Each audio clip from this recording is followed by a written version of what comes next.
Thank you so much. Tonight,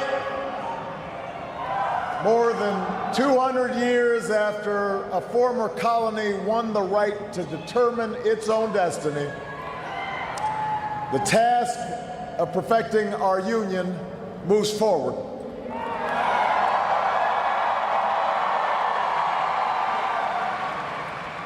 It moves forward because of you. It moves forward because you reaffirmed the spirit that has triumphed over war and depression, the spirit that has lifted this country from the depths of despair to the great heights of hope,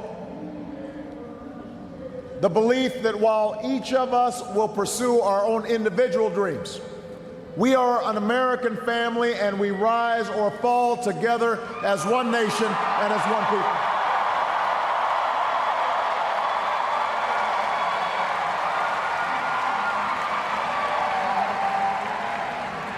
Tonight, in this election, you, the American people, reminded us that while our road has been hard, while our journey has been long, we have picked ourselves up. We have fought our way back.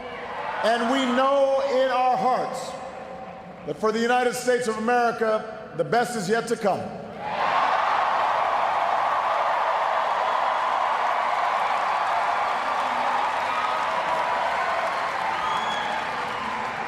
I want to thank every American who participated in this election.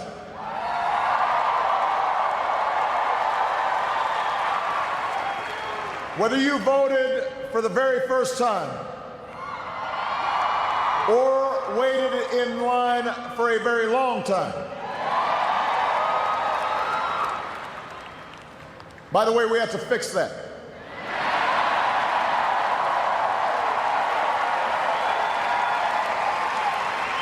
Whether you pounded the pavement or picked up the phone.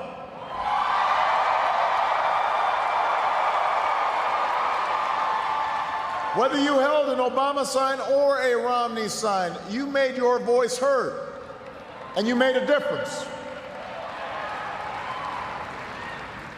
I just spoke with Governor Romney, and I congratulated him and Paul Ryan on a hard-fought campaign.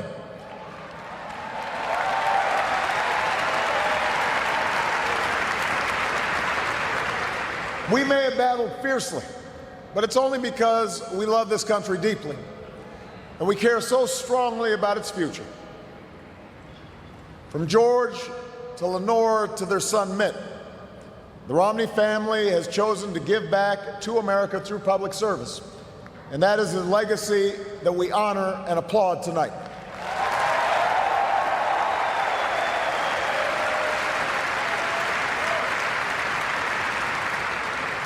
In the weeks ahead, I also look forward to sitting down with Governor Romney to talk about where we can work together to move this country forward.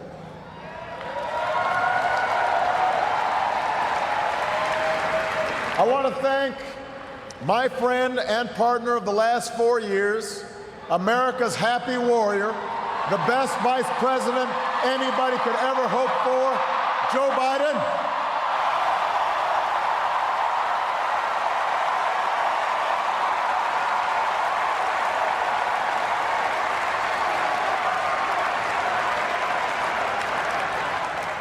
And I wouldn't be the man I am today without the woman who agreed to marry me 20 years ago.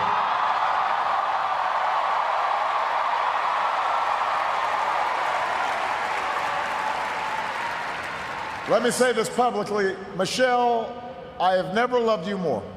I have never been prouder to watch the rest of America fall in love with you too, as our nation's First Lady.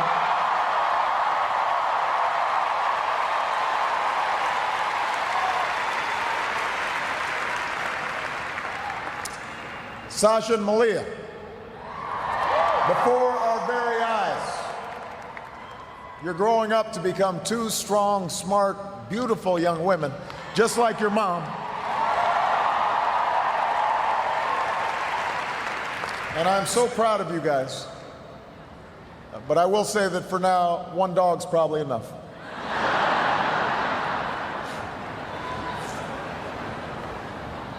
To the best campaign team and volunteers in the history of politics,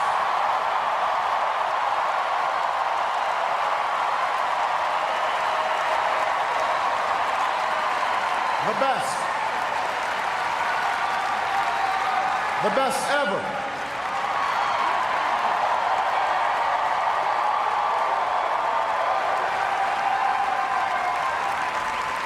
Some of you were new this time around, and some of you have been at my side since the very beginning.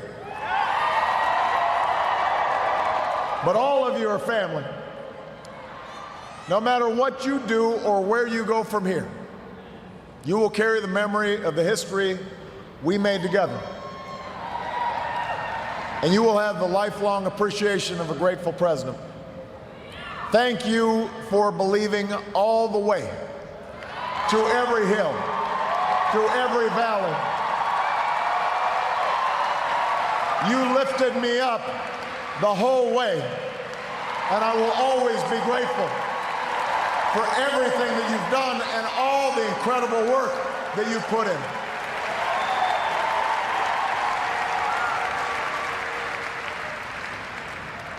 I know that political campaigns can sometimes seem small, even silly.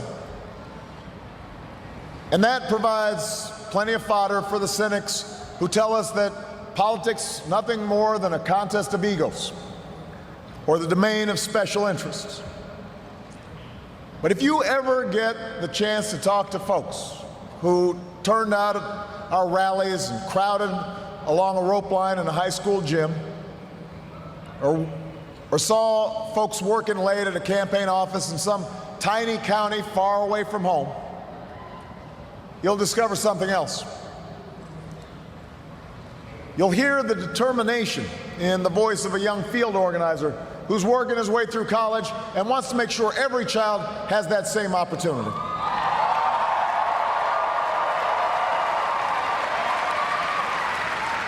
You'll hear the pride in the voice of a volunteer who's going door to door because her brother was finally hired when the local auto plant added another shift.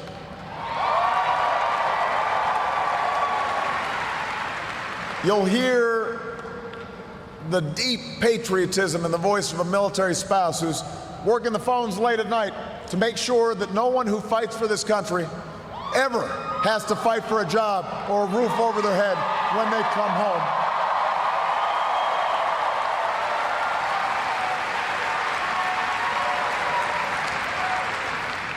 That's why we do this. That's what politics can be. That's why elections matter. It's not small, it's big. It's important. Democracy in a nation of 300 million can be noisy and messy and complicated. We have our own opinions. Each of us has deeply held beliefs.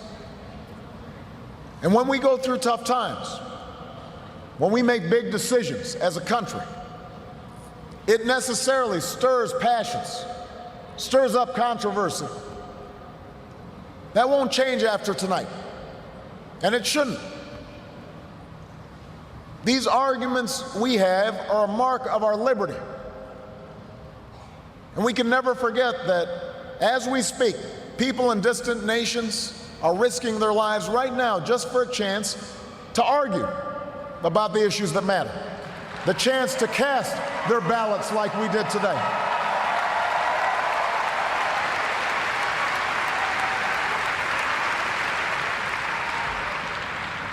But despite all our differences, most of us share certain hopes for America's future. We want our kids to grow up in a country where they have access to the best schools and the best teachers. A country that lives up to its legacy as the global leader in technology and discovery and innovation, with all the good jobs and new businesses that follow. We want our children to live in America that isn't burdened by debt, that isn't weakened by inequality, that isn't threatened by the destructive power of a warming planet.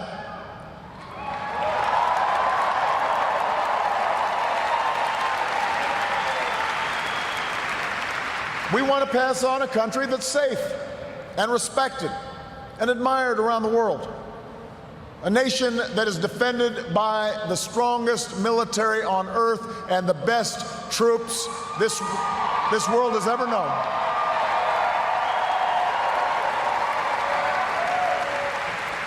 But also a country that moves with confidence beyond this time of war to shape a peace that is built on the promise of freedom and dignity for every human being. We believe in a generous America, in a compassionate America, in a tolerant America, open to the dreams of an immigrant's daughter who studies in our schools and pledges to our flag.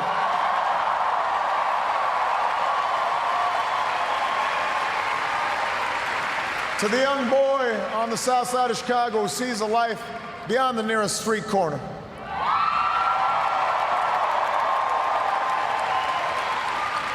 To the furniture worker's child in North Carolina who wants to become a doctor or a scientist, an engineer or an entrepreneur, a diplomat or even a president.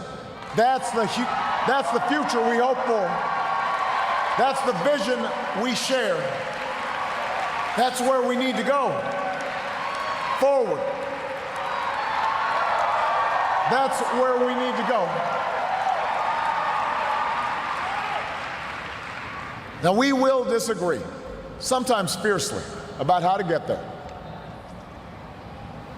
As it has for more than 2 centuries, progress will come in fits and starts. It's not always a straight line. It's not always a smooth path. By itself, the recognition that we have common hopes and dreams won't end all the gridlock or solve all our problems or substitute for the painstaking work of building consensus and making the difficult compromises needed to move this country forward. But that common bond is where we must begin. Our economy is recovering. A decade of war is ending. A long campaign is now over.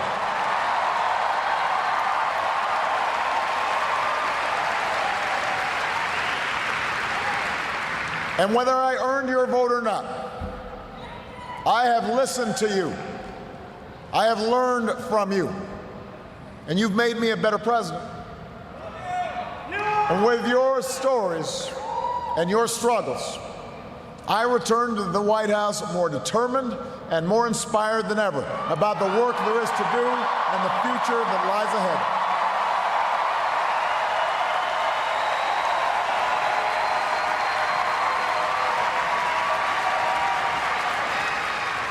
Tonight, you voted for action, not politics as usual.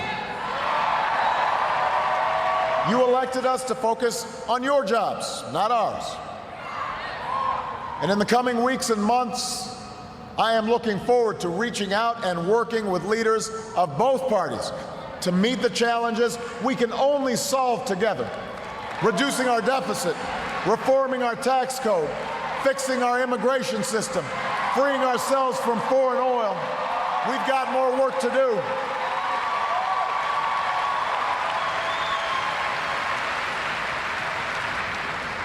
But that doesn't mean your work is done. The role of citizen in our democracy does not end with your vote. America's never been about what can be done for us. It's about what can be done by us together through the hard and frustrating but necessary work of self-government. That's the principle we were founded on. This country has more wealth than any nation, but that's not what makes us rich. We have the most powerful military in history, but that's not what makes us strong. Our university, our culture, are all the envy of the world, but that's not what keeps the world coming to our shores. What makes America exceptional are the bonds that hold together the most diverse nation on earth. The belief that our destiny is shared, that this country only works when we accept certain obligations to one another and to future generations, so that the freedom which so many Americans have fought for and died for comes with responsibilities as well as rights, and among those are love and charity and duty and patriotism. That's what makes America great.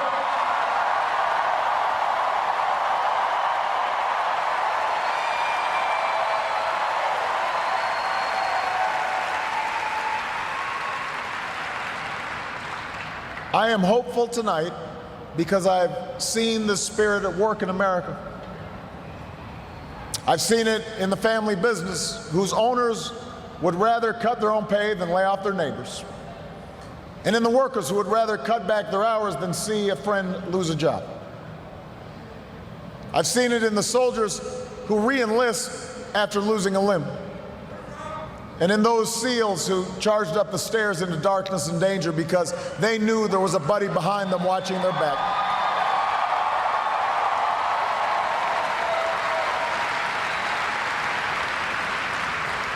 I've seen it on the shores of New Jersey and New York, where leaders from every party and level of government have swept aside their differences to help a community rebuild from the wreckage of a terrible storm.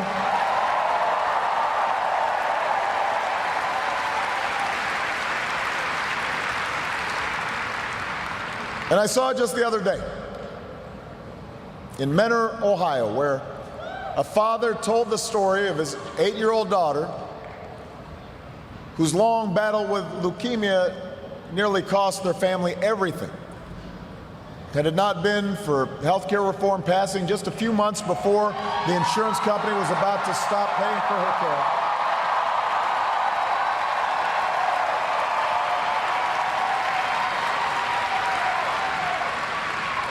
I had an opportunity to not just talk to the father, but meet this incredible daughter of his.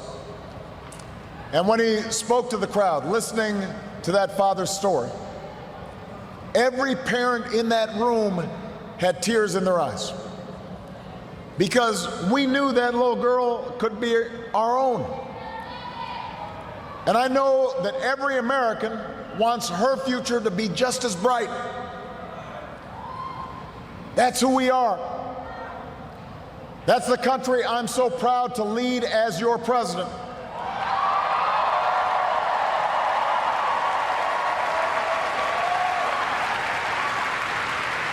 And tonight, despite all the hardship we've been through, despite all the frustrations of Washington, I've never been more hopeful about our future. I have never been more hopeful about America. And I ask you to sustain that hope. I'm not talking about blind optimism, the kind of hope that just ignores the enormity of the tasks ahead or the roadblocks that stand in our path. I'm not talking about the wishful idealism that allows us to just sit on the sidelines or shirk from a fight. I have always believed that hope is that stubborn thing inside us that insists, despite all the evidence to the contrary, that something better awaits us, so long as we have the courage to keep reaching, to keep working, to keep fighting.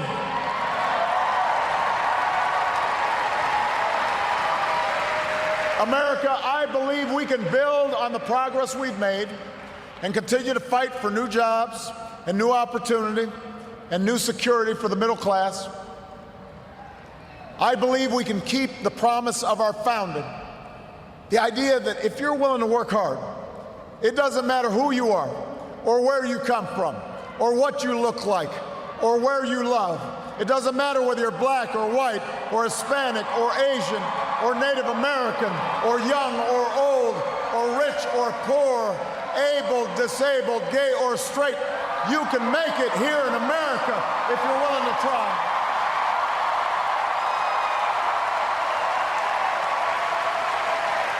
I believe we can seize this future together because we are not as divided as our politics suggests. We're not as cynical as the pundits believe. We are greater than the sum of our individual ambitions, and we remain more than a collection of red states and blue states. We are and forever will be the United States of America. And together, with your help and God's grace, we will continue our journey forward and remind the world just why it is that we live in the greatest nation on earth. Thank you, America. God bless you.